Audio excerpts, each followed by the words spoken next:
Hello everyone, welcome back to my channel. My name is Lara, or Lara Likes Mascara. This is a long-awaited update. Well, I'm assuming it's long-awaited. Nobody has messaged me to be like, where is your chopping block update? But I hear you. You've been thinking it, because I've been thinking it. I did a chopping block video back in February, which is basically where I say these are the products that I'm thinking about decluttering. Should I do it? Will I use these? I will check back in 2 or 3 months and tell you what I decluttered.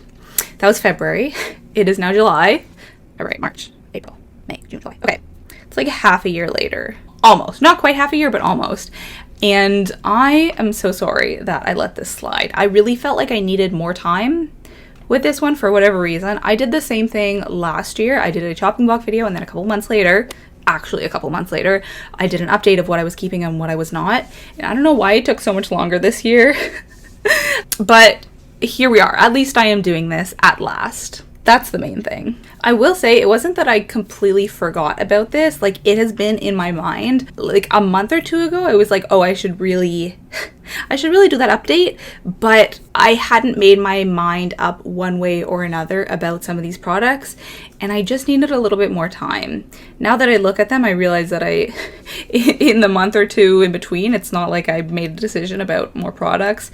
But I needed more time, okay? If you watch my decluttering videos, you will know about at least some of these. I did just rewatch my chopping block video from February to, double check which ones I talked about and see what I was thinking about all of them. So yeah, let's just get into it. Also, if it seems like I'm talking weirdly, I have lip gloss on, which I don't like. I don't like the way it feels, and so I don't know, I feel like I'm talking a little bit differently, but hopefully you can't notice.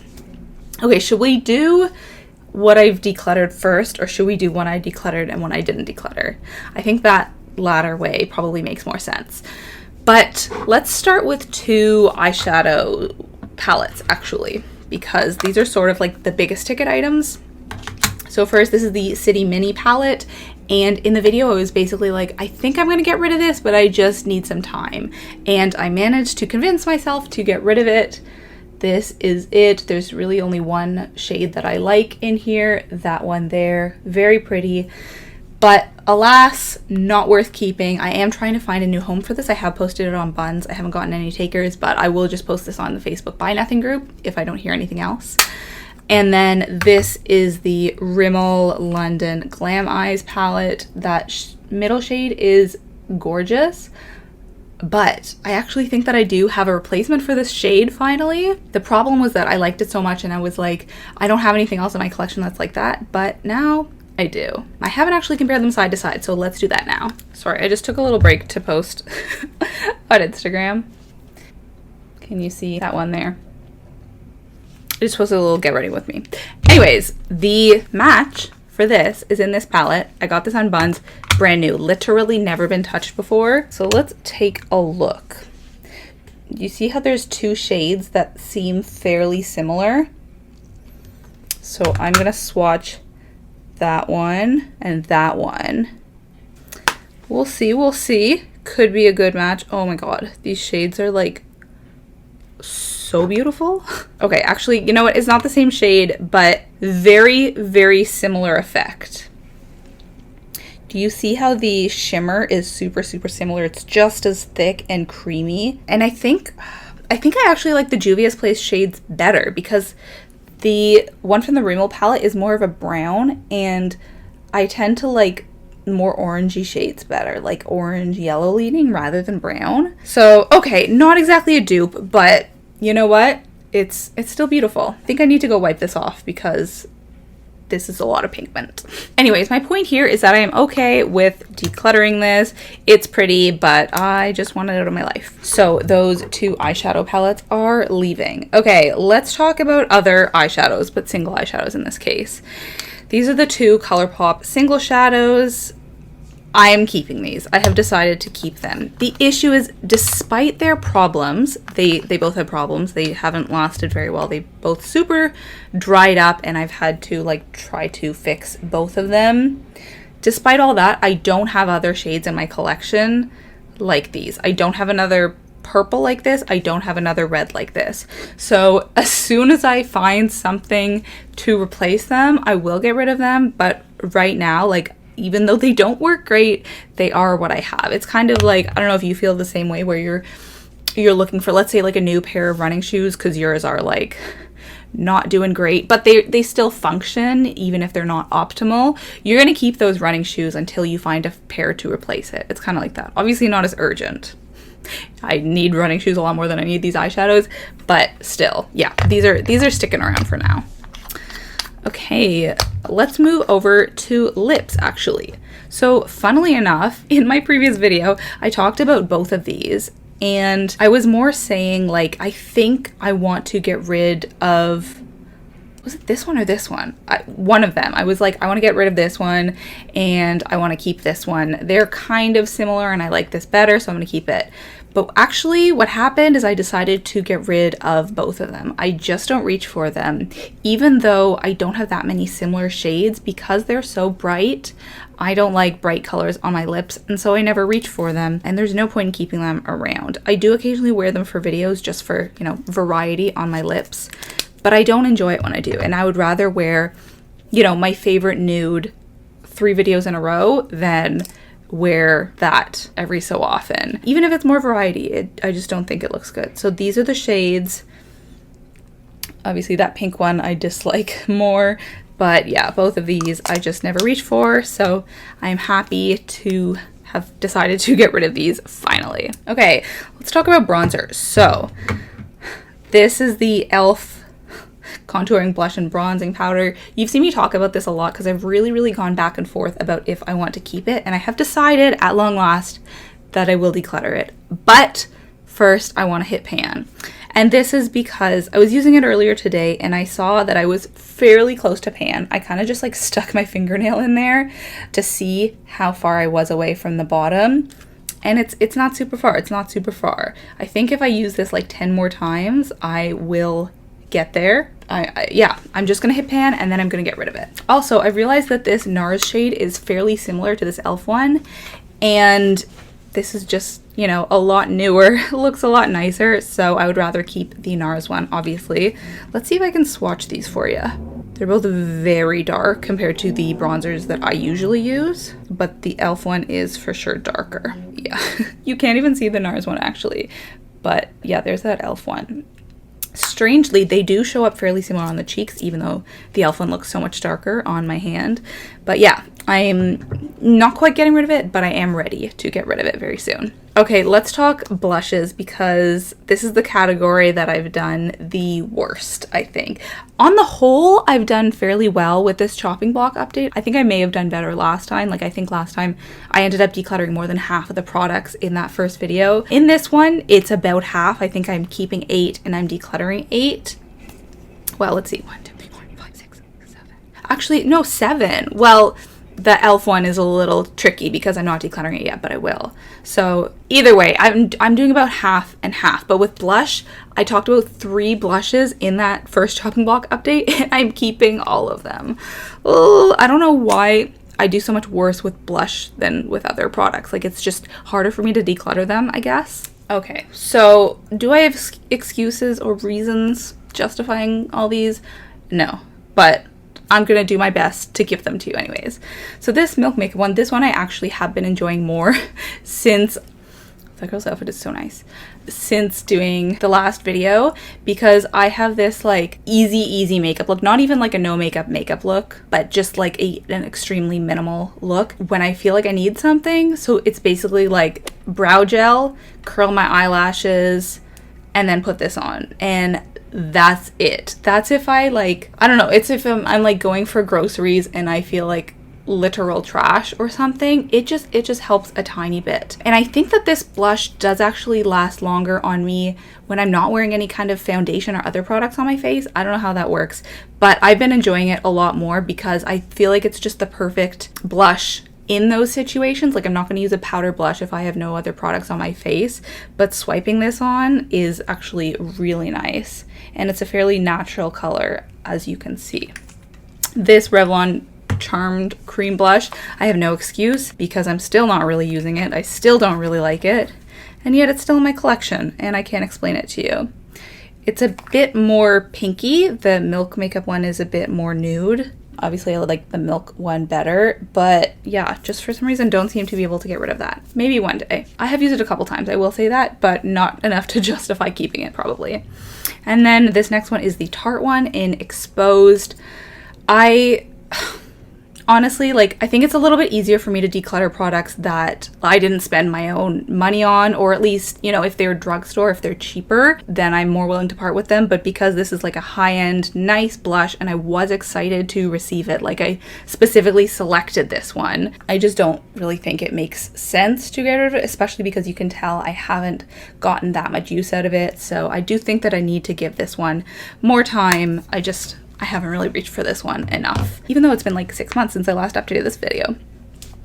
Okay, and then the last category is some more single eyeshadows. So this is the Revlon like single potted eyeshadows, and basically all of the remaining ones of these that I still had in my chopping block video, I was like, I have all of these on the chopping block, like literally all of them, and I managed to declutter 4 of them, and I'm keeping 3. So not too bad, not too bad. These are 2 of the ones that I'm decluttering. This is like it's called Pistachio, so it's a greeny shade, and I was able to find on YouTube people showing what it looked like. Wasn't for me at all. And then this is just like a matte taupe shade, which is not up my alley, and I could tell that as soon as I opened it. Running out of space on my hand here.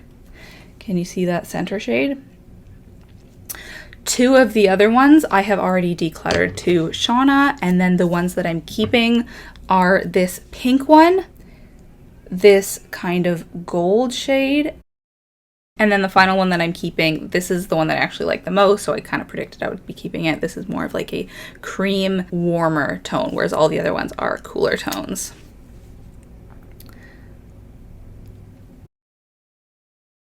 Actually, why don't I swatch these 3 as well? I probably should. Also, my video is doing very well. My reel, the one that I literally showed you, I just posted 13 minutes ago, and it's already at over 1,000 views. Can you see that? I don't think any of my videos have done that well, that quickly. Reels blow my mind. I don't get how Reels/TikTok works. I'm not on TikTok. Sorry for blabbering. Okay, so these are the ones that I am keeping. Where do I have space? Okay. These are pretty pale shades, so I don't know how well they're gonna show up. There you go. Those ones there. So look at this. So the ones I'm keeping from here are that bottom shade there, those 2 from Julia's Place, that milk blush, and then a NARS swatch there, but that wasn't even in the chopping block. I just swatched that. Yeah. Oh yeah, and sorry, those 2. I'm keeping those ones as well. Here we go. So yeah, that is it. Those are the results of my chopping block video. I definitely think, I mean, I would have decluttered some of these organically, but some of these, because I put the pressure on and had this in my chopping block project, I guess you could call it, that's specifically the reason why I decided to declutter them. So this has been very productive. I definitely want to do this next year as well, although hopefully I will actually update quicker than, you know, the 6-month mark, but no promises. Of course, I am always considering, you know, what in my collection makes sense to keep and what doesn't. If you've watched my videos before, you know that I do decluttering videos every other month. So it's not like these are the only things that I've decluttered in recent months, but these are the things that I had specific focus on in terms of like deciding whether or not to keep them.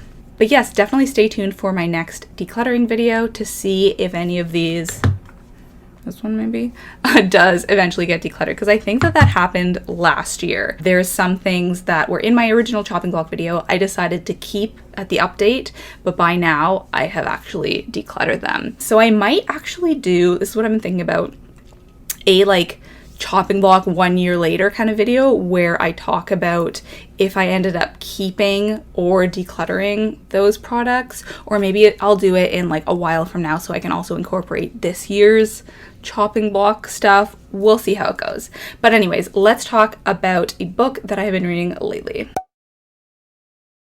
So this is an audiobook. It is called Drug Use for Grown-Ups: Chasing Liberty in the Land of Fear by Dr. Carl L. Hart. I hope I'm not going to be censored for talking about this, but I'm not actually going to be talking about drugs. This book is more about like society, like the sociological effects of drugs and what leads people to be addicts, if that makes sense. And it's really interesting reading this because I just finished a book, let me pull it up, Quit Like a Woman, The Radical Choice to Not Drink in a Culture Obsessed with Alcohol by Holly Whitaker. And I mean, that book was specifically about drinking, but it was also about drugs, really like this woman's relationship with kind of all illicit substances, how she was an alcoholic, but she also relied on and abused drugs as well. And it's such different perspectives in both books, because Dr. Carl Hart book is basically about like the demonization of drugs and how they aren't deserving of it, because a lot of the time, like, it's not the drugs themselves that are the problem, it is the circumstances that the individual is in. And this is why we see, not everyone becomes addicts if they use a drug. I really feel weird talking about this on YouTube. Yeah, just like kind of reading back to back is really interesting because they both talk about, like, it's really more about society than about the substance.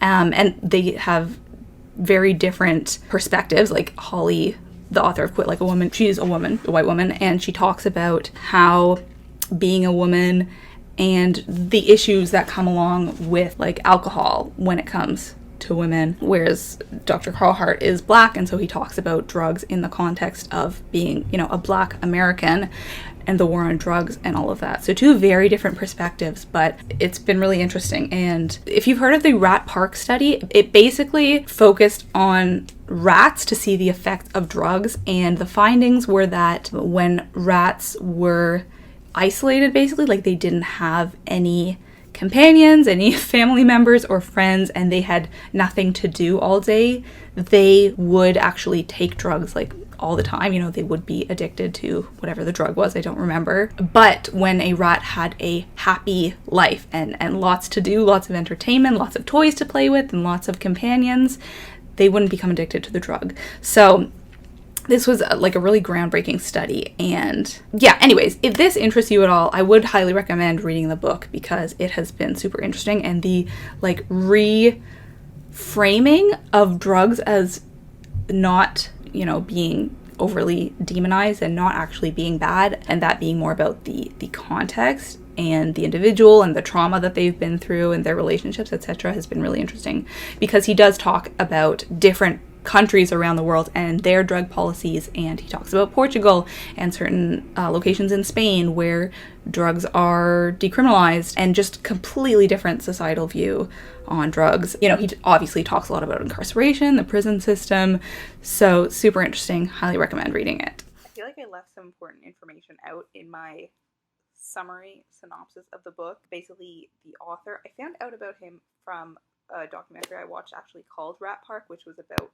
the study that I mentioned, and he was interviewed in it because he is a big proponent of the use of drugs to as a part of someone's normal life to increase happiness, etc. And he is a professor and author, and he used to be very anti-drugs, but then because of the work he did as a scientist, he realized that, these studies helped him see that basically everything he had been taught was wrong.